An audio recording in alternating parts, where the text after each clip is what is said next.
How to create a birthday photo on Snapchat? You can easily add birthday stickers and customize any photo from your camera roll.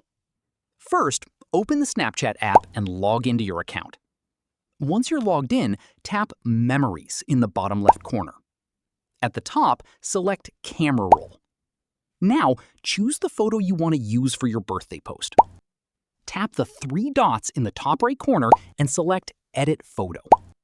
Once the photo opens, you can zoom in, adjust, and position it however you like. Now, tap the sticker icon. Use the search bar and type birthday. You'll see different birthday stickers that you can add to your photo. Tap any sticker you like and resize, rotate, or move it to the position you want. You can also add multiple stickers to make your birthday photo more creative. Once you're happy with the photo, tap Send To in the bottom right corner. Now, select the people you want to send your birthday photo to and tap Send. And that's how you can create a birthday photo on Snapchat.